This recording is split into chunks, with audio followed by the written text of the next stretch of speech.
Pinabantay ko muna si Maddie kay Jenny. Tapos ito na yung naabutan ko. Naririnig nyo ba si Jenny? Nagbabasa siya ng book kay Maddie. Kasi si Maddie, favorite niya po talagang nagbabasa kahit di ba siya marunong magbasa. Good listener kasi si Maddie. Gusto niya talaga yung mga storybook na ganyan. Tignan natin sila sa loob. Built a small house called a cocoon around himself. He stayed inside for more than 2 weeks. Where's the cocoon? Wow, where's the caterpillar? See, caterpillar is fat. Okay, then nibble a hole. So, bye-bye to the caterpillar. Okay, next. Wow, good night. I love you. I love you. It's time for bed. So let's get ready. Tignan nyo, pati ako na-memorize ko na. Favorite niya yan, yung book na yan. You want this one? Yes. Okay. So, it's time for bed. So, let's get ready. O, higa ka na. Oh, okay, let's get ready. Bring your bunny and bring your teddy. Where's your bunny? Where's your bunny? Where's your bunny and You teddy? get bunny. Oh, tsaka ka na sit here. Get mo yung teddy mo. Sige, Next.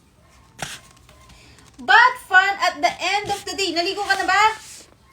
Oh, dali, scrub. Kabili. Scrub. Laugh, splash, giggle, and play. Yay!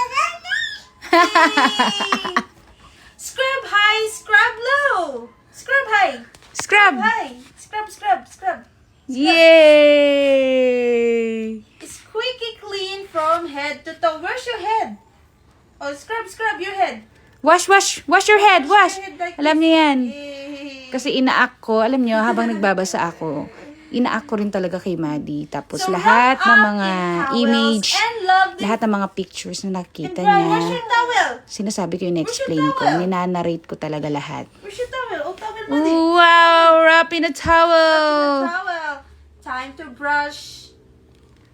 Time to brush. Brush your teeth, Maddie. Now, open wide. Brush. brush. Yan, Wow, ganyan. very Inaak ko good. talaga yung mga binabasa namin ni Maddie. Ganyan na Toothbrush ganyan. is up. No more toothbrush. Get dressed and sleepyhead. Oh, Uy, tulog ka na? tulog ka na daw. Tulog na. Good night. I love you.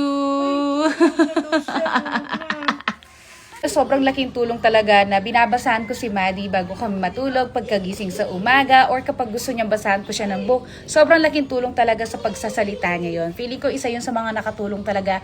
Bakit nakakapagsalita na si Maddie ng 2 to 3 words po sa ngayon. Pero kapag nag 4 words, medyo nabubulol na siya. Ayan. Mga viewers ko dyan na manis, basahan nyo lagi yung mga Junakis nyo. Lagi nyong kinakausap. Ano mang ginagawa nyo sa kanya, nakasama nyo siya. Ninanarrate nyo talaga lahat. Kahit lang pag sindi ng electric fan, sabihin nyo, let's turn on the fan, it's so hot. Yung mga ganun, kahit hindi niya kayo kinakausap, pero dapat ninanarrate mo, dinidescribe, ine-explain mo everything yung ginagawa mo sa kanya or kapag kasama mo yung anak mo.